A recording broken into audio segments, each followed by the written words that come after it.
नमस्कार। मनीषा की आवाज़ चैनल में आपका स्वागत है। आज की कहानी है श्री कृष्ण और वैद्य जी की कथा। वृंदावन में एक वैद्य जी रहते थे। वह श्री कृष्ण के भक्त थे। उनकी श्री कृष्ण पर अपार आस्था थी। वे श्री कृष्ण की भक्ति में मग्न रहते। वह अपनी पत्नी से कहते कि तुमको दिन भर के लिए जो भी सामान चाहिए एक चिट्ठी में लिख कर दिया करो। वैद्य जी जब दुकान पर जाते तो चिट्ठी पढ़ते, सामान के भाव देखते और श्री कृष्ण से प्रार्थना करते कि कन्हैया आज के सामान की व्यवस्था कर देना।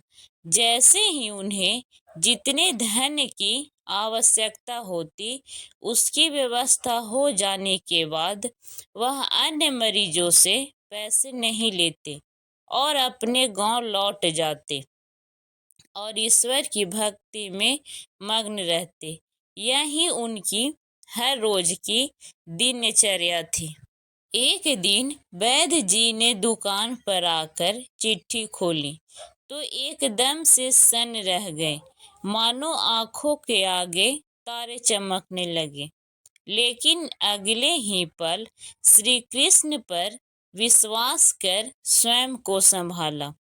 पत्नी ने राशन के सामान के नीचे लिखा था कि बेटी के दहेज का सामान। राशन के सामान के आगे उनके भाव लिख दिए, लेकिन दहेज के सामने के आगे लिख दिया था यह काम कन्हैया जी का है। वैद्य जी मरीजों को उनकी बीमारी पूछकर दवा दे ही रहे थे कि इतने में एक बड़ी सी कार आकर उनके दुकान के आगे रुकी। उनमें से एक सज्जन गाड़ी में से निकला और उन्हें प्रणाम कर बेंच पर बैठ गया। बाकी के मरीज दवा लेकर चले गए तो वैद्य जी ने उन सज्जन से बुलाकर कहा कि आपको दवा लेनी है तो अपनी नाड़ी दिखानी पड़ेगी। वह सज्जन विनम्रता पूर्वक कहने लगे कि वैद्य जी, लगता है आपने मुझे पहचाना नहीं। मैं आज से 15-16 साल पहले आपकी दुकान पर आया था। मैं इंग्लैंड में रहता हूँ। इंग्लैंड जाने से पहले ही मेरी शादी हो गई थी, लेकिन हमें बहुत सालों तक औलाद का सुख प्राप्त नहीं हुआ। हमने भारत और इंग्लैंड दोनों जगहों इलाज करवाया, लेकिन कोई फायदा नहीं हुआ। फिर मुझे किसी ने आपके बारे में बताया।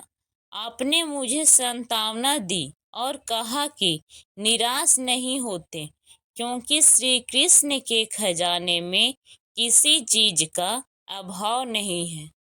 खुशी, गमी, जीवन, मृत्यु सभी ईश्वर के हाथों में है। ईश्वर पर भरोसा रखो।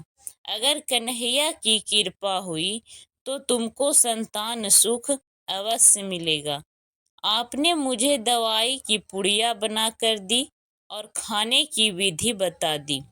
आपने उन पुड़ियों के लिफाफों पर श्री राधा कृष्ण का नाम लिखकर मुझे दे दिया। दवा लेने के पश्चात जब मैंने आपसे दवा के पैसे पूछा तो आपने कहा कि पैसे देने की जरूरत नहीं है।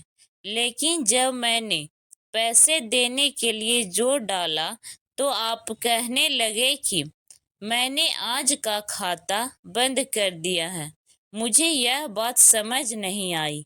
तो आपने बताया था कि मैंने अपने घर के खर्च के लिए जितनी रकम श्री कृष्ण से मांगी थी वह मुझे मिल गई है। अब मैं किसी से भी पैसे नहीं ले सकता। आपके विचार सुनकर मैं बहुत प्रभावित हुआ और आपको प्रणाम करके लौट गया। घर जाकर मैंने अपनी पत्नी को सारी बात बताई। वह कहने लगी कि यह वैद्य जी जरूर देवता पुरुष होंगे।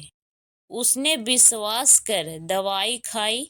उसके पश्चात मेरे 3 बच्चे हुए। हम पति पत्नी हर समय आपको धन्यवाद देते रहते हैं। वैद्य जी, मैं तो पत्नी और बच्चों के साथ इंग्लैंड में ही रहता हूँ। यहाँ वृंदावन में मेरी एक विधवा बहन रहती है। मैं परिवार सहित अपनी भांजी की शादी के लिए ही वृंदावन आया हूँ। अपनी भांजी की शादी के दहेज का सारा सामान का खर्च मैंने ही उठाया है। दहेज का सारा सामान इकट्ठा हो चुका था, लेकिन अचानक बीमार होने के कारण मेरी भांजी की मृत्यु हो गई है। भांजी के मृत्यु के पश्चात मुझे ना जाने क्यों आपकी बिटिया का ख्याल आया, क्योंकि जब मैं आपसे दवा लेने आया था तब मैंने आपकी बिटिया को देखा था। मुझे लगा कि अब तो वह विवाह योग्य हो गई होगी, इसलिए मैंने और मेरे परिवार ने निश्चय किया कि आपसे पूछकर दहेज का सारा सामान आपके घर पर भिजवा दिया जाए। मैं शादी के बाकी के खर्चों के लिए नकदी पैसे भी देना चाहता हूँ। आपसे विनती है कि मना मत करना। उनकी बातें सुनकर वैद्य जी आश्चर्यचकित थे। वैद्य जी पत्नी की लिखी हुई चिट्ठी उनको दिखा दी। वैद्य जी कहने लगे कि जब सुबह मैंने दुकान पर आकर चिट्ठी खोली तो पत्नी ने राशन के बाद लिखा था, बेटी के दहेज का सामान। मैंने उसके आगे लिख दिया था कि यह काम कन्हैया जी की जाने। मेरे जीवन में आज तक ऐसा नहीं हुआ कि जो चिट्ठी पर लिखा है वह मुझे मिला नहीं हो। वैद्य जी बोले कि मुझे आपकी भांजी की मृत्यु का दुख है, लेकिन मैं विस्मित हूँ कि कन्हैया अपने कैसे कैसे रंग दिखाता है। चिट्ठी देखकर वह सज्जन भी आश्चर्यचकित थे। वैद्य जी कहने लगे कि मुझे अब जो भी मिला है मेरे उस कन्हैया की ही कृपा से मिला है। ऐसे ही है श्री कृष्ण, तभी तो कहते हैं कि भक्ति ऐसी करो कि कष्ट भक्त पर हो और फिक्र ईश्वर को हो कि इसके कष्ट को कैसे दूर करना है। आपको ये कहानी कैसी लगी हमें लाइक, शेयर और कमेंट करके ज़रूर बताएं। और भी ऐसे कहानी सुनने के लिए हमारे चैनल को सब्सक्राइब ज़रूर करें। धन्यवाद।